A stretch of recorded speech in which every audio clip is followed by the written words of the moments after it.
Graça e paz, irmãos. Tenho aqui nas minhas mãos a Bíblia e dentro da Bíblia um dos livros fascinantes, fantásticos, que é o livro de Gálatas. O livro de Gálatas tem várias divisões, a gente pode dizer assim, vários subtemas. E no começo aqui do capítulo 1, do verso 1 ao 5, literalmente fala do autor, destinatário, né? E também a saudação de Paulo. E eu quero ler com vocês esses 5 versículos e discorrer um pouco sobre eles.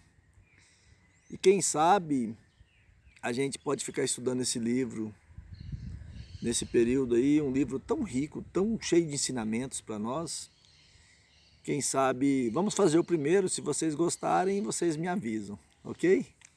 Então começa assim: Paulo, apóstolo da parte de Paulo, apóstolo não da parte de homens, nem por meio de homem algum, mas por Jesus Cristo e por Deus e Pai, que o ressuscitou dentre os mortos. E todos os irmãos que estão comigo, as igrejas da Galácia, graça a vós e paz da parte de Deus, nosso Pai, e do Senhor Jesus Cristo, que se entregou a si mesmo pelos nossos pecados, para nos livrar deste mundo mau, segundo a vontade de nosso Deus e Pai, a quem seja a glória para todo sempre. Amém. Vamos orar? Bondoso Deus, Senhor de nossas vidas, que possamos entender esses versos, essa saudação de Paulo, que possamos entender o que Paulo quer ensinar, que possamos entender, Senhor Deus, o porquê, a forma que ele se apresenta diferente de outras cartas, para que possamos entender literalmente esse livro todo depois de encontro com as nossas necessidades. O que serviu para aquele povo daquela época, o que serve para nós hoje, quais são as orientações, quais são os ensinos eternos, as verdades ensinadas por Paulo que podemos aplicar em nossas vidas. Ajude-nos, dê-nos compreensão. No nome de Jesus, amém. Então, amados, olha que interessante. No verso 1, Paulo apóstolo. Será por que Paulo faz essa abordagem diferente das outras cartas? Paulo apóstolo. Paulo está apresentando como apóstolo. Vocês sabem, né, que o termo apóstolo significa enviado, né? Enviado. Mas parece que alguns gálatas ali se mostraram assim um pouco propensos a questionar a autoridade de Paulo como apóstolo. Alguns dizem que ele foi comissionado por discípulo, outros por pessoas que comissionaram ele, aqueles irmãos que comissionaram ele. Isso nos leva a entender ali o que foi escrito por Lucas em Atos capítulo 13. Atos 13, de 1 a 3, diz assim, ó, para a gente entender o que estava acontecendo com aqueles irmãos. Na igreja de Antioquia havia profetas e mestres: Barnabé, Simão, chamado Níger, Lúcio de Cirene, Manaém, que havia crescido com o governante Herodes, e Saulo. Enquanto cultuava o Senhor e jejuava, o Espírito Santo disse: Separai-me Barnabé e Saulo para a boa obra para a qual os tenho chamado. Olha que interessante. É interessante a gente entender isso. Então Paulo assevera aqui que, portanto, não foi nomeado apóstolo por nenhum grupo de indivíduo. Ele literalmente, ele deixa claro aqui para nós, nesses primeiros versículos aqui, Paulo, apóstolo, não da parte de homens, nem por meio de homem algum, mas por Jesus Cristo e por Deus Pai, que o ressuscitou dentre os mortos. Olha que abordagem diferente ele faz nessa carta. Literalmente parece que ele quer testificar: olha, não foi os discípulos que me comissionaram como apóstolo, não foi aqueles irmãos que me enviaram. Literalmente ele faz uma afirmativa aqui bem forte, bem interessante. Nós não sabemos ao certo assim, o que Paulo tem em mente para estar assim se referindo da parte de homem algum. Nós não sabemos o que passa na cabeça dele naquele momento, né? Nós não sabemos por que ele faz, mas assim, algumas coisas vêm à mente aqui, Atos 9:15. Olha que interessante, Atos 9:15. Deixe-me achar aqui, 9:15. Mas o Senhor lhe disse: vai, porque ele é para mim um instrumento escolhido para levar o meu nome perante os gentios e reis. Então, assim, interessante que Paulo poderia estar referindo a Ananias, né? Por que ele está referindo a Ananias aqui no 15? Vamos continuar até o 18 para a gente entender? Pois eu lhe mostrei quanto ele é necessário sofrer pelo meu nome. Então Ananias foi e encontrou na casa, e impondo-lhe as mãos, disse: Saulo, irmão, o Senhor Jesus te apareceu no caminho por onde vinhas e enviou-me para que voltes a enxergar e fiques cheios do Espírito Santo. Logo caíram dos olhos algo como escamas e ele recuperou a vista, então levantando-se foi batizado. Olha que interessante o que aconteceu na vida de Paulo, amados. Então, mostra, né? Deus vai, fala com Ananias, fala que Paulo é um escolhido, e isso ficou testificado por Lucas, né? E olha, que ele fica cheio do Espírito Santo, ele é útil para o meu trabalho. Então é interessante, Paulo faz essa afirmação categórica que ele é apóstolo por intermédio de Jesus Cristo e por Deus e Pai. Ele não diz assim, olha só, mas, versículo 1 ainda, mas por Jesus Cristo e por Deus e Pai, que o ressuscitou dentre os mortos. Então ele fala que a comissão dele é isso, e ele testifica isso. É interessante, se nós voltarmos no capítulo 9 ainda, no capítulo 9, do 1 ao 6, tem uma história interessante aqui para a gente conhecer. Olha só, Saulo, porém, ainda respirava ameaças e morte contra os discípulos do Senhor. Dirigiu-se ao sumo sacerdote, pediu-lhe cartas para as sinagogas de Damasco, a fim de que, caso encontrasse algum do caminho, tanto homens como mulheres, conduzissem a Jerusalém. Olha o que Paulo fazia. Mas, seguindo de ele viagem, aproximando-se de Damasco, de repente uma luz resplandecente, vinda do céu, o cercou, e caindo por terra, ouviu uma voz que dizia: Saulo, Saulo, por que me persegues? Ele perguntou: Quem és tu, Senhor? E o Senhor respondeu: Eu sou Jesus, a quem persegues. Mas levanta-te e entra na cidade, lá te será dito o que precisas fazer. Olha o comissionamento de Paulo. É interessante, é fantástico nós entendermos isso. E Paulo fala do Pai aqui, porque é interessante você entender. Olha, é fantástico a forma que ele foi comissionado por Jesus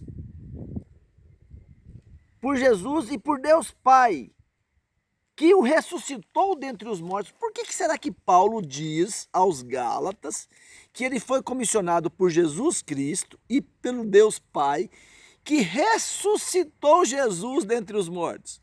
Gente, é interessante a gente fazer as perguntas indutivas: quem, quando, onde, por quê. Ele fala do Pai porque se ele não houvesse ressuscitado Jesus, olha que interessante, amados. Se Deus não houvesse ressuscitado Jesus Cristo dentre os mortos, não haveria evangelho para pregar, nem autoridade apostólica de Paulo para exercer. É interessante. Nós sabemos que a morte pagou os nossos pecados, mas, né, a ressurreição é a certeza que temos a vida eterna.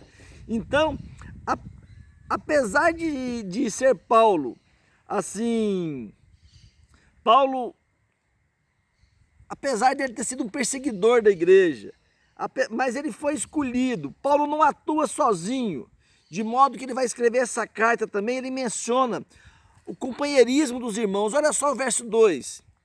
Ele fala que ressuscitou dentre os mortos, terminando o verso 1. E todos os irmãos que estão comigo, as igrejas da Galácia. Gente, isso é lindo, isso é maravilhoso.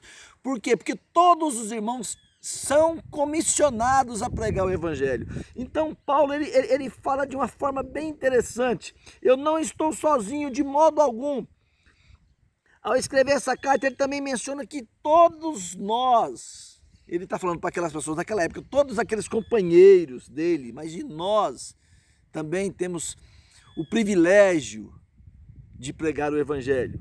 E o apóstolo, ele chega aqui, amados, que interessante, no verso 3. Graça a vós e paz da parte de Deus, nosso Pai, e do nosso Senhor Jesus Cristo. Olha só, que coisa interessante. Ele deseja graça e paz aos Gálatas. Uma combinação de saudação, inclusive ali hebraica e grega. Uma combinação de palavras gregas e hebraicas que ele altera ligeiramente. E ele remove o termo comum da salvação ali, substitui pelo termo graça. E em seguida ele especifica de onde é essa graça e essa paz. Essa graça e essa paz é da parte de Deus, nosso Pai, e do nosso Senhor Jesus Cristo. Que saudação linda! A saudação geral adquire significado teológico e também serve para nós como oração. Aqui no capítulo, no versículo 3, como no versículo 1, e também aqui no 4, olha só, que se entregou a si mesmo pelos nossos pecados, para livrar deste mundo mal, segundo a vontade de nosso Deus e Pai. Ele vem afirmando no verso 1, no verso 2, perdão, no verso 1, no verso 2, 3 e agora no 4, que Deus, Jesus está na história, está nesse momento.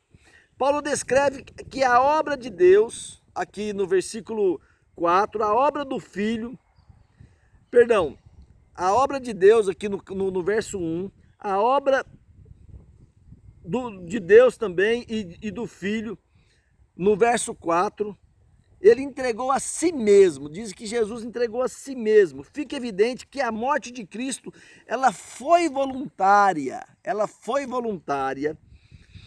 e o propósito era o quê? Qual que é o propósito da morte de Cristo?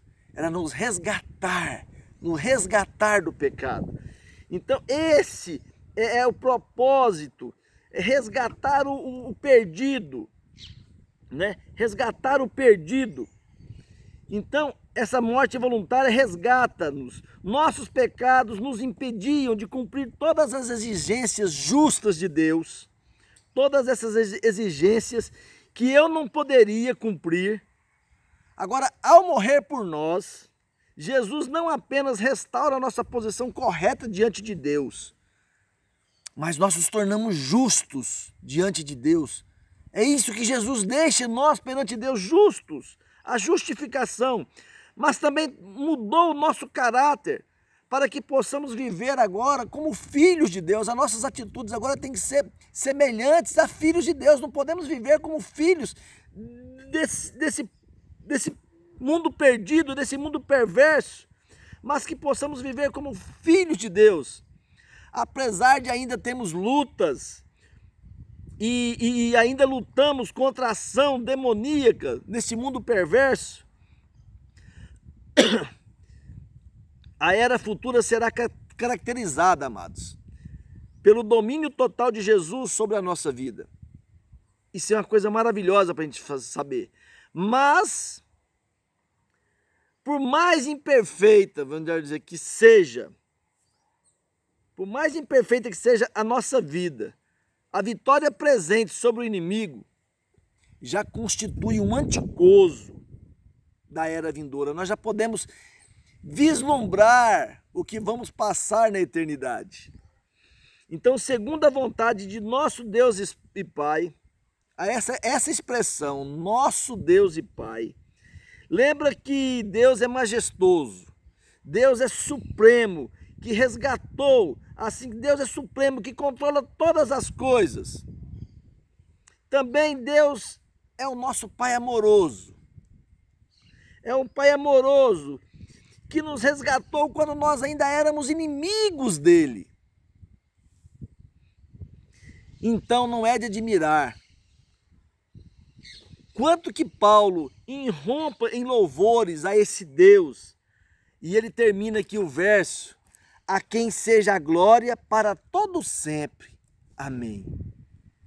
Amados, deu para a gente observar como é fantástico essa introdução de Paulo. Olha, os Gálatas tinham alguma dificuldade. Será que Paulo é mesmo? Ele não esteve com Jesus presente, não andou com Jesus. Será que não foi os discípulos que comissionaram ele? Será que não foram aqueles irmãos que comissionaram ele? Ele cita aqueles versículos ali e tal. Mas Paulo, ele adverte aqui, ó. Paulo apóstolo, não por parte de homens, nem por meio de homem algum, mas por Jesus Cristo e por Deus Pai, que ressuscitou dentre os mortos. E a todos vocês que participam comigo, ele fala assim, ó, e a todos os irmãos que estão comigo nas igrejas da Galácia. Olha, é maravilhoso. Graça e paz da parte do nosso Pai e do Senhor Jesus Cristo. Deus, nosso Pai, e do nosso Senhor Jesus Cristo. O grego e o hebraico, eles faziam uma combinação de palavras, e Paulo introduz graça.